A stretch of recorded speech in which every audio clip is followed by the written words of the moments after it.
there's 45% recognised reduction in crime, as a result of people coming to Christ. Because it should happen, shouldn't it? It shouldn't just be filling churches, this gospel. It should be transforming communities. Right, welcome everybody. This is Simon Gilbo with Inspired, and this week I'm really excited to have Andy Hawthorne with us. I'm not into hero worship, but I am into having healthy heroes, and Andy would be one of my heroes. Is someone that I've had the chance to hook up in ministry terms a number of times, and I absolutely love what they're doing.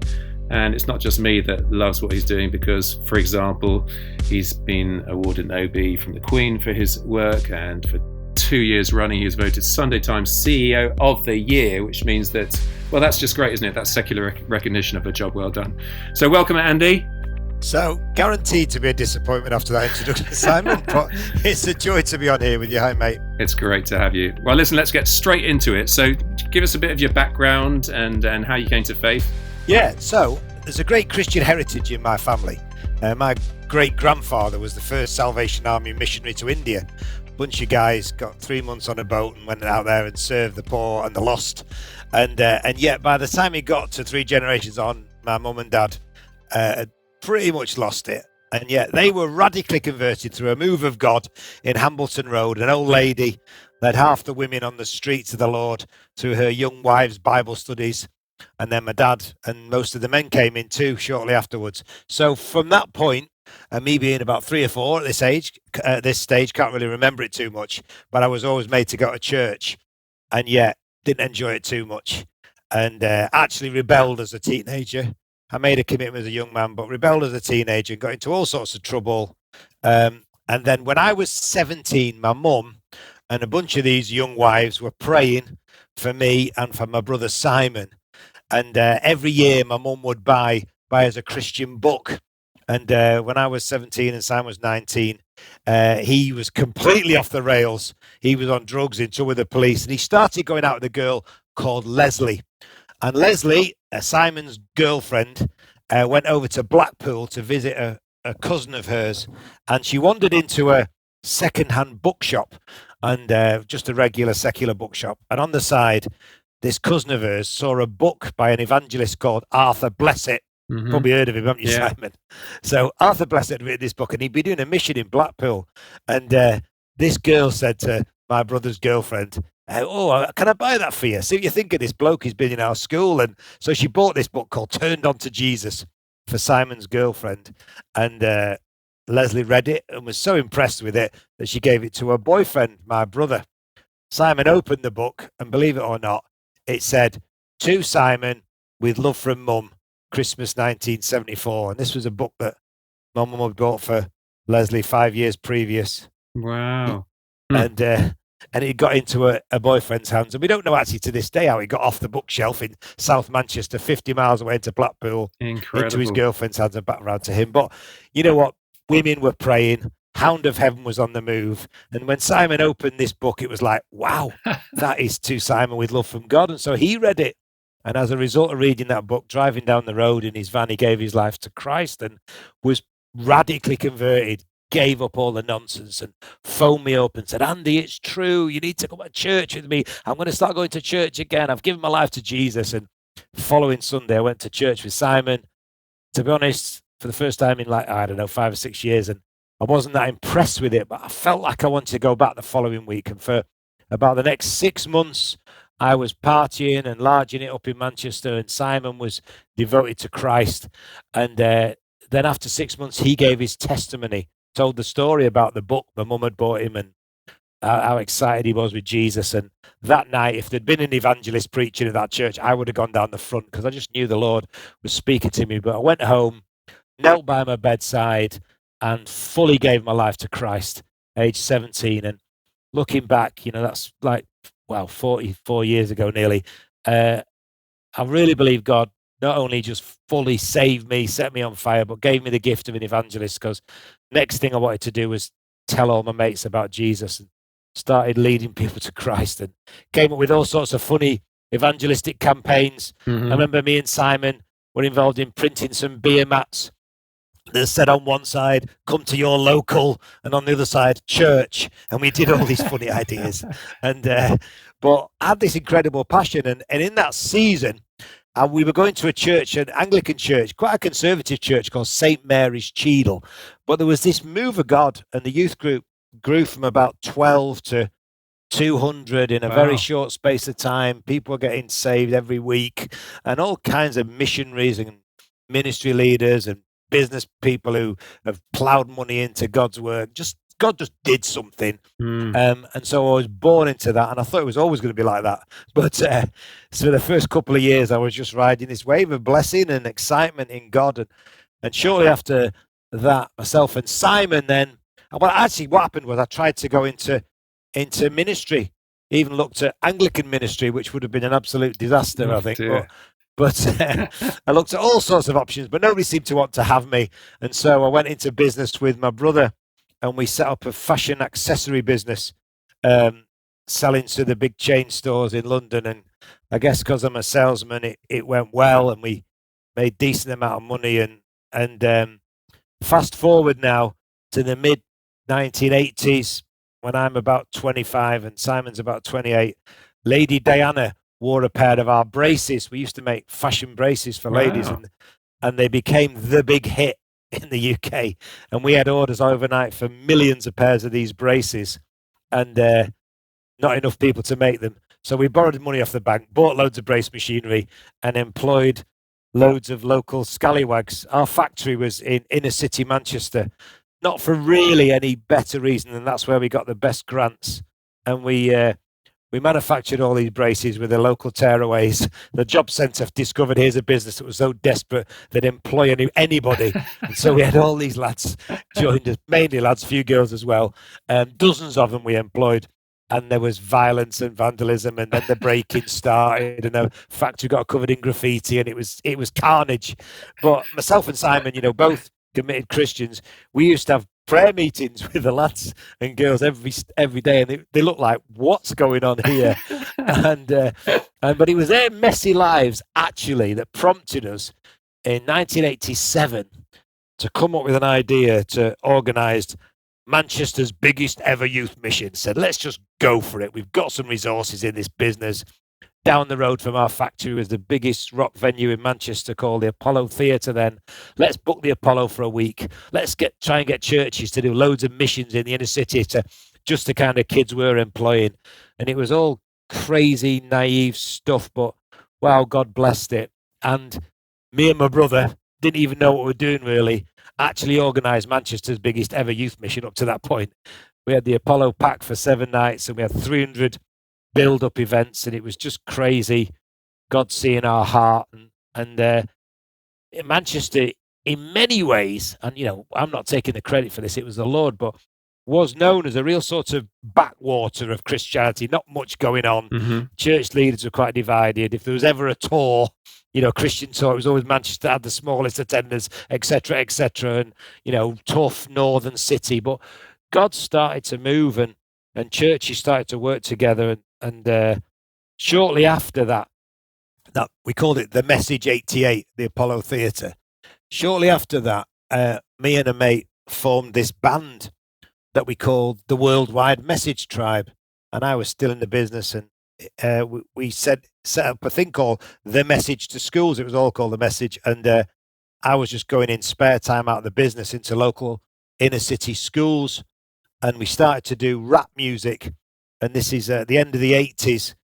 Manchester was like a bit of a centre of world music. There was all these cool rave bands coming out of Manchester. Mm-hmm. So we did this trippy rave music, and it just caught on with the school kids, caught on with lots and lots of people. We never planned it. We got a deal with Warner Brothers and started selling music all over the world, and sold hundreds of thousands of albums, and got invited to do all these big gigs and award ceremonies in the States and all this mad stuff.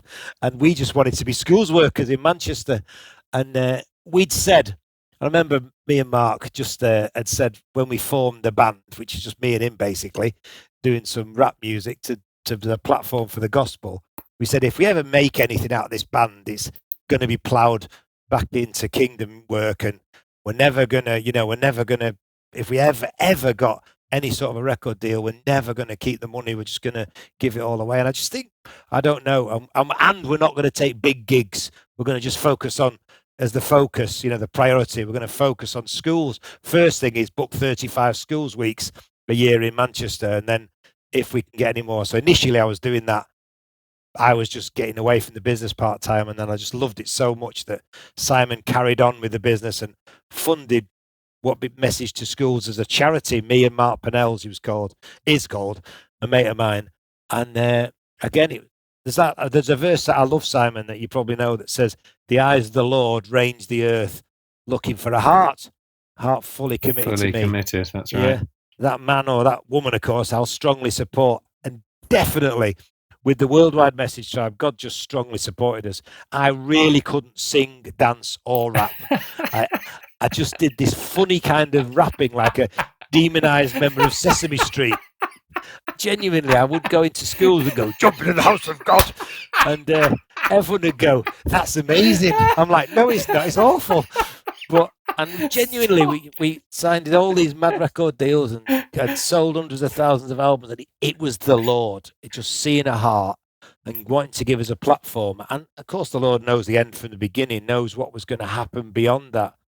And so, we left the business and set up this charity with Mark, with two of us. Brilliant. And downscaled my lifestyle. And from now on in, it's all about reaching young people for Jesus. So I remember back in the late 80s, I mean, I was a teenager, hearing about the Worldwide Message Tribe and the Message and not really knowing what the difference was. Right. So the Message basically is the charity, the umbrella for and the Worldwide Message Tribe was one of the ministries. Initially, it was all we had. All we had was me and Mark Pennells and some volunteer dancers from our youth group going into schools doing evangelism. But we set up a charity. Initially, it was called the Message to Schools Trust. Mm-hmm. So that was the umbrella, the Message. The Worldwide Message Tribe was one of the bands. Right. So now we've got, lots of bands and lots of other stuff we do. And I'm sure you've got loads of stories of, superb life transformation. Give us a few of those. Well, the lovely thing about the Message is every week we have stories of life transformation. My favorite story from this last week is a girl called Nikita, who we started to do these things I'd love to tell you about before the end of this little chat, called community groceries. As a kind of response to the pandemic. We've set up groceries. We've got 8 of them so far. We've got a vision to have 40 by the end of next year. And they're full on shops like a supermarket where, members of the community who are really struggling can come for £3, do a full shop. We've also got Alpha running alongside it and Christians Against Poverty courses and IT training and healthy cooking classes. It's just amazing. Thousands of families have now become members. We only started this 6 months ago. But my favorite story from the last week is a girl called Nikita, who is a traveler, part of the traveling community. And she was kicked out. It often happens. And at that point, they can often be completely no connections. They just disassociate themselves. And she couldn't read and write, this girl. And she came to the community grocery with her baby in the most knackered trolley you've ever seen. And Danielle, who works with me here at the Message, said to her, "Oh, can we help get you a new trolley?" And she said, "Yeah, I had to get this one off the tip because I've got no money and I haven't been able to sign up for benefits because I can't read and write." So, but the council had given her a house and we went to see a house. I didn't go, Danielle went, and it was a complete wreck, her house. So we helped do up her house and got her a new trolley and came alongside her, helped her get her benefits sorted and with all kinds of challenges and debt she was in. But anyway, that was about a month ago. And so she then joined the community grocery here in Manchester and we helped with lots of stuff. And anyway, last week she gave her life to Christ, which we were thrilled with. And she said 2 days later, she said, "You know what?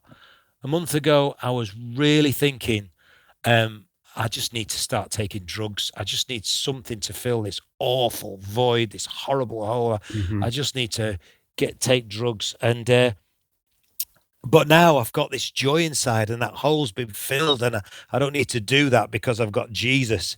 And that story to me is the Mm, difference between, because Satan is so sneaky. He's always got a plan to steal, kill, and destroy. yeah. Somebody who's absolutely at the end of themselves and is desperate and in debt and has been, kicked out by the family. Satan would love to come in then. Let's get him addicted to drugs. Let's get him on the next step downhill. Let's get him addicted. Let's get him in prison. Let's get him away from the kids. Satan's always got a plan to steal, kill, and destroy. But Mm, Jesus has got a plan. It's called life and life to the full, isn't it? He yeah. wants the best. And Jesus has intersected Satan's plan for Nikita. And now it's onwards and upwards. And the church has come alongside her. She's set free and set on fire. That basically is the message bottled, what's happened in that young woman's life this week. So, and we're excited for the future for her. Yeah. Wonderful. And over the years, have you had your stereotypical Nicky Cruz type conversions, drug dealers ending up in ministry, all that sort of stuff? Yeah. I mean, one of our best evangelists is a lad called Nick. And Nick, for some reason, Nick really took a shine to me, and I got to know the guy. And he would always, if I ever invited him, as long as I picked him up, he would always come and hear me preach. And so for about 5 years, I would probably once a month pick Nick up, take him to hear me preach, do long extended appeals while lots of other people came to Christ. And Nick would never respond. He'd always sit on the back row. Mm-hmm. But he would always, and I spent a long time with this guy. And it's like almost like the more he heard me preach, the worse his life got. He got into drug dealing and 3 suicide attempts and all sorts of chaos and violence. And then, annoyingly, Nick went to hear a Nigerian evangelist preach in Manchester and gave his life to Jesus. And he came to see me the next day at the message. And I'm like, hi, mate, you look different. Oh, yeah, I've finally done it, Andy. I gave my life to Christ last night. And he said, I need to work for the message. I said, well, mate, obviously, you're probably not ready. We can help you, but I know I need to work for the message. He said, I'll do anything. I don't need to be paid. I'll clean the toilets. I just need to be around you guys now. So I took a flyer and put this guy who was still living with his girlfriend and still doing a bit of weed on the side, but had obviously been radically changed. Put him on our academy program, which is all these shiny, spirit-filled young adults. Yeah. And Nick was on the academy program, and during that year, he dealt with all sorts of demons and properly got set on fire. And he's now, that's like 10 years ago. He's now one of our very best evangelists, who's an amazing role model in prison and leading people to Jesus left, right, and centre, and became an incredible rapper, and has just won an award, a secular award in the States for the best new song, which is a full-on song about his testimony, and he's just amazing. So that's Nick is like one of my proper trophies, and we've got lots of them, but they're the stories, because the beautiful thing about somebody like, and so now Nick has married the girl he was living with, and she's on fire for Jesus and leading a ministry, and I was best man at their wedding, and they're now bringing up the kids in the Lord, and multiple repercussions in their family, and actually in all sorts of gangs across Manchester, because they're connecting with him through his rap music, and it's just precious, the ripples of one person who truly gets saved. It's amazing, isn't it? That's why why would you want to be a prime minister if you could be an evangelist, I reckon. Amen. Yeah. And am I right that at certain stages the police would recognize your impact in terms of crime rates decreasing, that sort of stuff? Yeah, definitely. I mean, we've had some belting. I remember we did a big mission in Manchester called Message 2000, and so which we had the Manchester Arena, which had then become the biggest. It wasn't built when we first started, but that had become the biggest venue in Manchester. And we had, like, I don't know, 12,000 screaming kids there. But this police officer who wasn't a Christian, Bob Collier at that point, he now is a full-on Christian, but he stood up in the arena and he said, can I just say to you guys, how do you get crime to completely stop in an estate for 2 weeks while you've been here for this mission? How do you get crime to completely stop for 2 weeks in Manchester's worst crime area, when there would normally be dozens of call-outs a night? How do you get that to stop? And they all went, hey! And he said, send you lot in. and we'd been praying and witnessing and doing up all the gardens, and crime had completely stopped. And on the back of that, there's 45% recognised reduction in crime, as a result of people coming to Christ. Because it should happen, shouldn't it? It shouldn't just be filling churches, this gospel. It should be transforming communities. So, yeah, and our strategy of going after the hardest to reach is how that happens, really. Wonderful. So did that tie in? I mean, when you get secular recognition, what was your OBE for? Yeah, it was for services to young people in Manchester. Yeah, that was a completely unexpected thing, and you got to be careful with those things as well. Some people say it stands for old big head because you can be that way, can't you? If you're not careful, because it's obviously we've got 700 Eden workers. People who've moved into these deprived communities, and all these people who are sacrificing more than me, and I get the recognition. But I liked it that. It was for services to young people in Manchester. And I remember actually going to Buckingham Palace and queuing up there with all Tim Brooke Taylor was there, and Jessica Ennis, and also lots of brilliant people who've done great work in the community. But the guy came out in all his fancy regalia and said, "Ladies and gentlemen, the person who will be giving out the awards today is His Royal Highness Prince Charles, the Prince of Wales." And there was an audible, oh, shame. It must be awful being Prince Charles on occasions like that, because everyone's like, we really wanted the Queen. Yeah, no, I'm with you, because I got a lesser award. I got an MBE, and likewise. The Queen was upstairs, but I think she had been doing 45 functions that week. Of course she had. Yeah, you can have a day off, love. Yeah, but anyway, Prince Charles was lovely actually, and I've been to Prince Charles' house and showed him videos about the message and the work we're doing, and he's been very warm and gracious. But on occasion like that, you really would like the Queen, wouldn't you? So anyway, yeah. But I'm not complaining. Folks, I'd love it if you're enjoying these podcasts and getting inspired. That's the whole purpose of it. If you could spread the word, give us a 5-star rating on iTunes. And if you want to be in touch with me, you can do so on simongilbo.com or any of the social media platforms. All right, let's get back to the podcast. And the Sunday Times Awards? Yeah, that was a bit mad, really. Sunday Times do a Best Companies Awards. I wasn't like CEO, I was Charity CEO of the Year. Right. But it was against all the massive charities, massive secular charities, and we got the chance to stand up in front of them all and witness for Christ, which was quite something. The day of the last, so it's a big swanky charity awards ceremony in London, and there's a top 100 charities, and also like Royal Institute for the Blind and all National Trust, some really the biggest charities in the UK, and this scruffy Manchester Christian charity. But it was the day Billy Graham died, the last one, because that's how I remember it. And it was the day my wife found a secondary cancer. And it was the day my right-hand man, who had been invested in for 2 years, suddenly left the charity, and it was the day in the morning I was invited to this high school to present awards. There's like an awards ceremony at an Anglican Church of England high school. And that was how the day started before I got on the train to London for this awards ceremony. I didn't even know what it was. And I walked in this school reception in North Manchester, and in the reception there were pictures of Bono, the rock star, Kaka, the footballer, Andrew White, the vicar of Baghdad, and me. And I'm like, why is my picture up in your reception? They said, we've been studying your life and the life of the message in RE, and there's 500 schools that have been doing this program, and they've all been encouraged to do good work in their community on the back of it. So we've set up a prayer garden in the town, we've written to persecuted Christians, we've done all this social action in the town, and I didn't know any of this. I was literally like, what? And I was like so encouraged, so excited that would even happen, that God would allow that. And I ended up praying with all these kids. They had a communion service in this regular Church of England school, and it was amazing. And then I got on the train.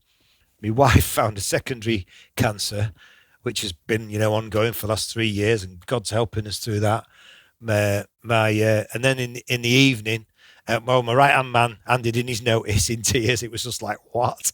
And in the evening, we swept the board. It wasn't just I won Chief Executive of the Year. The Message Trust won Charity of the Year. Wow. So we were the #1 charity. And it was just this, I mean, talk about roller coaster of emotions and God, what are you up to? And it was like a month of prayer and fasting at the Message. Yeah. And we'd given ourselves to this month where going through John, studying a chapter in John every day, fasting and praying, and God did a massive shake up, but also showed us what he could do. So yeah, crazy season. So prayer, fasting, that would be the absolute bedrock of your philosophy, would it? Yeah.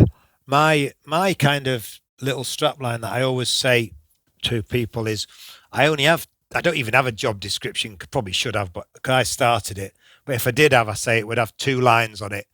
Keep prayer hot, keep mission hot. My job is twofold as leader, founder of the Message. Make sure, test the prayer temperature. So every day we meet to pray. We have seasons of prayer and fasting.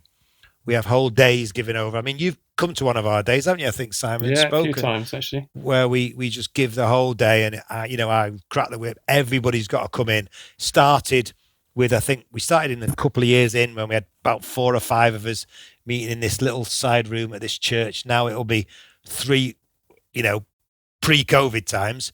It'll be 300 of us piled in from all over the country, and a big video screen and great band up the front and all power pack testimonies. But yeah, that has really kept us going. I'm convinced that prayer, commitment to prayer, I'm not making out I'm a great man of prayer. I'm not. I wish I was better at it, but I know that unless we keep prayer hot, we're never going to see the things we want God to do in this season.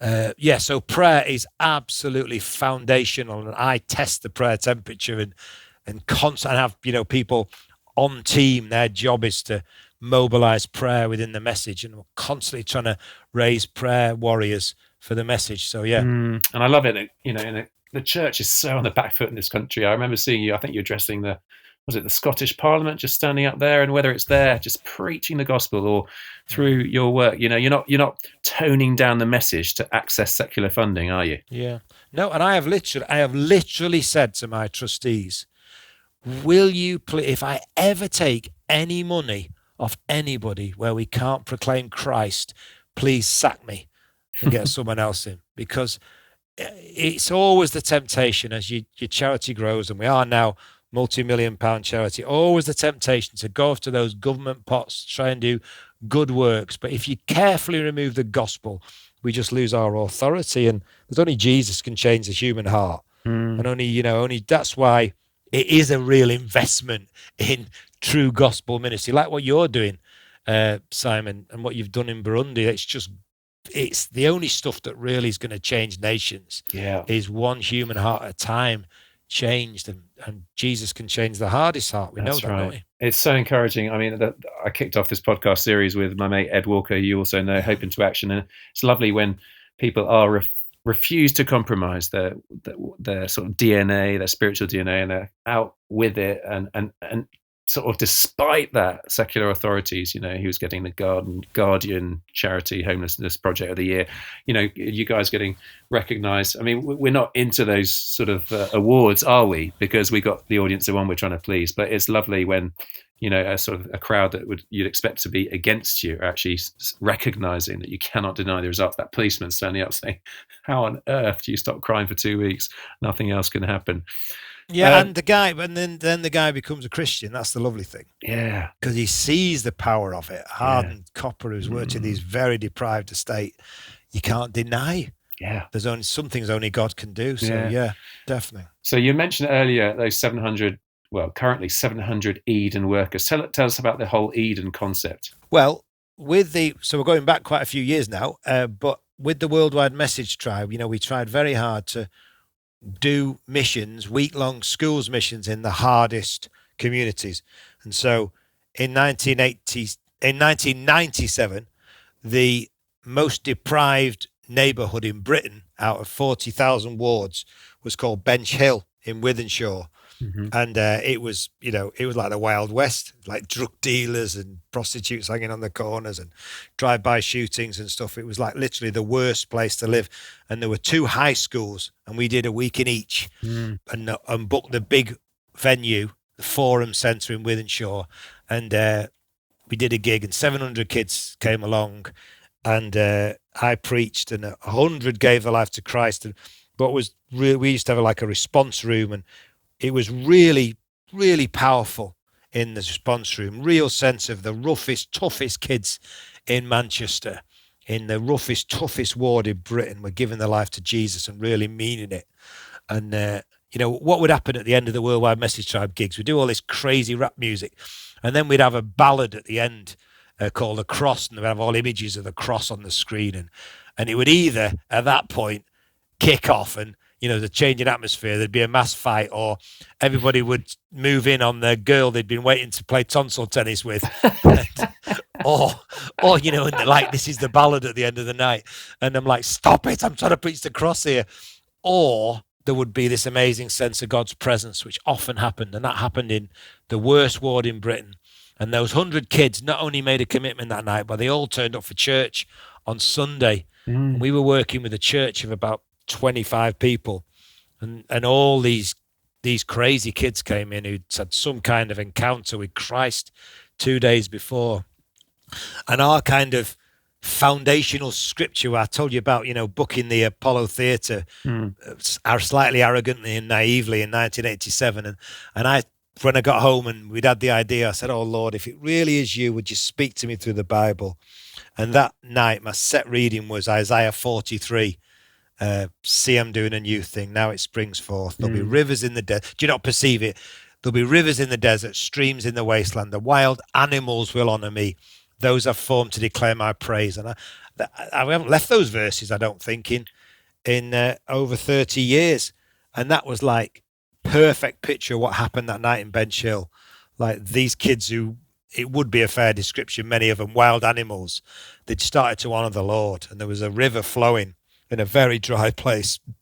But we knew that a church of 25 people could never disciple 100 kids with so many issues. And so Mike Pilovici invited us actually to just do a missionary call for Bench Hill at Soul Survivor that summer with the band, and we went round Soul Survivors, and we ended up with over 300 people volunteering to move into Bench Hill. Wow. Because we said it's a missionary call. Move in, move from the nice places to the tough places, following Christ, who did exactly that. And we scaled that 300 and odd down to the crack 25, young adults mainly, who moved in to just disciple those kids and try and see transformation come. And it was a precious, precious thing. The first time I ever spoke publicly about Eden, I gathered a bunch of leaders in Manchester, in the centre of Manchester, and I told them what we were trying to do, and I said, would you pray for us? Would you please give us some money, because we want to employ full-time staff? Would you encourage some of your peoples to be volunteer workers who move into this tough place? Everyone knew what Bench Hill was like. And sure enough, they said they would. And I left that meeting with my brother, quite excited. And I went outside the church and where the meeting was, a big car park, sat in my car with Simon talking about it. And a guy came and knocked on the car window. And I wound the window down. And he said, "Oh, excuse me, lads, I don't know if you're Christians, if you understand this kind of thing, but I've been sat there eating my sandwiches, reading my Bible, and I feel compelled to read you these scriptures." And Simon said, "Wow, you better get in the back, mate." And he didn't know we're Christians, didn't know 5 minutes before we'd come out of this meeting where we talked about Eden for the first time. And he said, "I think these verses might be for you." And it was Psalm 37, verses 5 to 11, where it says, "Commit your way to the Lord, trust in him, and he'll do this. The righteousness of your cause will shine like the noonday sun. Be patient and wait on the Lord, because the meek will inherit the land and enjoy great peace." Yes. Basically, just epic scriptures for Eden. Yeah. The righteousness of the cause. Christians moving in to live in those tough neighborhoods, that's God's cause. And he promised we're going to see a land inherited for Jesus that day. So in the back of that, we launched Eden Bench Hill and then started to roll more out. And, 50 odd Eden teams later, we've had over 700 people move in, and we're negotiating on another 30 plus Eden teams right now to see hundreds more people make that kind of anonymous. I guess Worldwide Message Tribe and the big festivals, the big gigs we do is more like lamp on a stand, city on a hill, but the real heroes are the salt and yeast people, the people just go in and serve and love in these really deprived communities and in the prisons. So yeah, Eden's just been an amazing thing. Wonderful. Have all these Eden teams been total successes? Oh, no, you won't be surprised to know we've had some utter nightmares over the years. And even in the early days, I mean, we would regularly go home with black eyes and the absolute chaos. We'd gather all these kids and you just duck and dive. And I guess, I mentioned Salvation Army early days, my great-grandfather, and those early days is absolutely our inspiration. We haven't seen anything like the Salvation Army, so it was just a move of God amongst the poor. But I've realized that, like without really trying and planning it, we've been reinventing what they were doing. The brass bands were the music of the dance hall and the nightclub you'd never have in church, and the jobs they provided, and the prison gate ministry, and the feeding the poor, and just so much of what they did, but just the next level globally is what we've been trying to do for the last few years. But they also had to embrace suffering. That was a actual value. Get used to it. There's going to be opposition. And in the early days of Eden, we had loads of opposition from churches and bishops and various people just because we were partnering with the wrong people, and that's really hard. And so, yeah, it's not been, one glory story to the next, but I do actually look back in awe and can see that God's definitely done more than I could have asked or imagined when, two scruffy guys formed a band called the Worldwide Message Tribe. Yeah. And looking forward, what gets you excited now?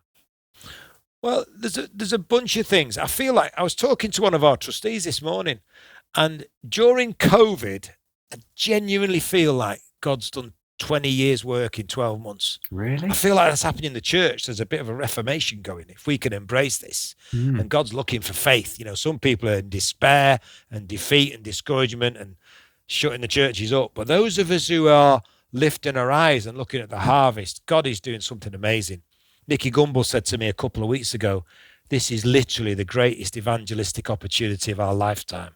So I'm excited about that. I'm excited to see 40 of these groceries that are much more than groceries. The mission hubs where we'll have 50,000 members, and I believe tens of thousands of the poorest members of society coming to Christ in the next 18 months. And, if anybody wants to talk to the message, if you've got a heart to feed the poor and preach the gospel, we'd love to talk to you.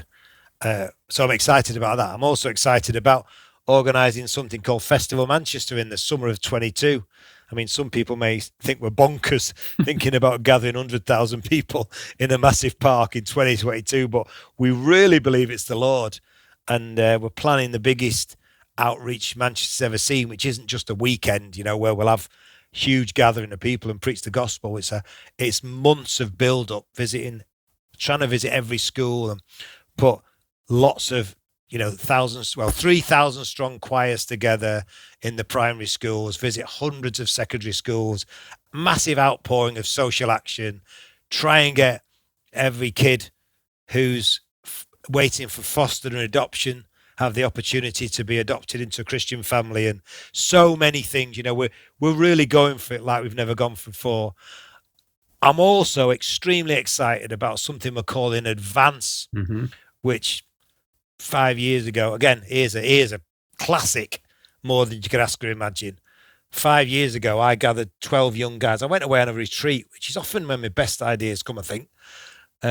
But I went away and I had the idea that maybe I should just gather some of our younger evangelists once a month to just pray together, sharpen each other, be super accountable, and challenge them to think about within 12 months gathering other evangelists around them. And I got one of the girls at the message. I kept it single sex. 2 groups started 5 years ago. I said, let's keep it single sex so it's very accountable in terms of lifestyles. Just let's be vulnerable and before the Lord. And so we ask each other all these questions about all that stuff. So I started the first advanced group anyway, 5 years ago, just over.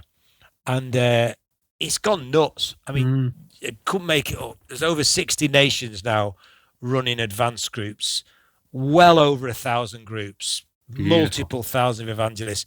We believe by this time next year we'll be in 100 nations because we know where the next 30 nations are.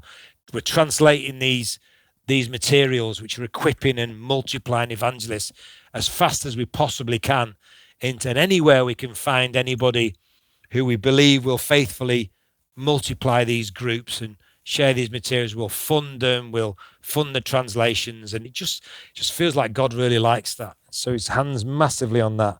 So there's a whole bunch of things, new things that I'm excited about as well.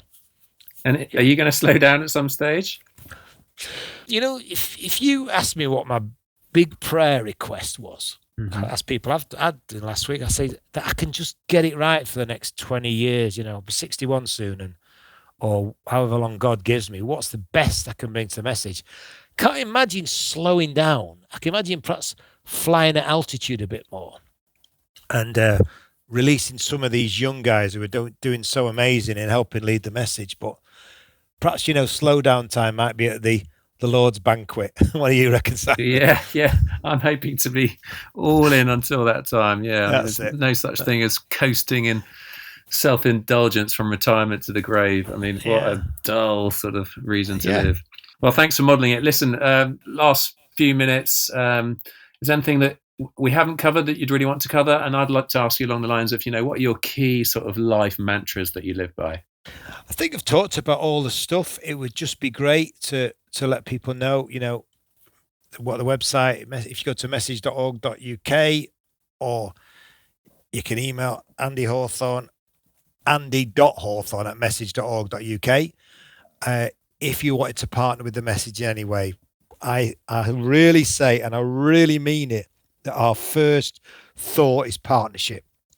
We cannot get this job done on our own, but I believe God's given enough resources to his church to reach every man, woman and child. If we just work smart, if we just shifted our resources to where it really counts, we could preach the gospel to every person and we could see every need met in Jesus' name. That's the kind of resources that are in the church with God's power behind us.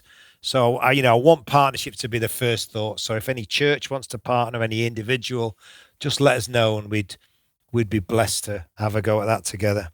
In terms of life messages, I think I'd say keep the main thing, and the main person and the main thing, the one it's all about is Jesus. Just keep Jesus front and center. He's amazing. You know, I still get confused with stuff in the Bible, 40 odd years after becoming a Christian. And some of it I'm more confused about than ever. But then I look at Jesus, focus my attention on Jesus, and it all makes sense. And he's amazing and captivating. And so my job really as founder of the message is to keep Jesus central. Keep him central to your life. Keep your walk with him fresh. Share the good news about his cross and resurrection. And God will look after the rest, I believe. Obviously, yes, I said keep prayer hot. Work on your devotional life. Make sure you've got good mates who are on the mission with you, who you can be vulnerable with. I told Simon I've got to go in 15 minutes. And the reason is we have this thing we call it, it's a joke actually, Friday fellowship at 5. But we have a bunch of lads at the message. We taste different beers every other Friday, and we have a laugh, and we have a competition making the best burgers we can, and just laugh together and have banter. And you need that stuff as well on the journey. Yeah. Brilliant. Well, Andy, you provide me with some good laughs as well as challenge, inspiration. I'm sat here, and this is the ideal at the end of the podcast. We sat there with a great big satisfied smile of just, inspiration. I feel inspired, and so we'll call it a day there. I hope you've been inspired too. If you want to be in touch with me, you can do that at simongilbo.com or any of the social media platforms. I'd love it if you gave us a 5-star review on iTunes and spread the word. Next week we'll have someone else equally inspiring, different fields. Isn't it great? All the different fields, people's walks. Don't try to be anyone else. Just run the race that the Lord has marked out for you, but be all in. And thanks for modelling that to me and to many others, Andy. All the best, bro. God bless. Cheers, Simon. All right, guys. Toodaloo.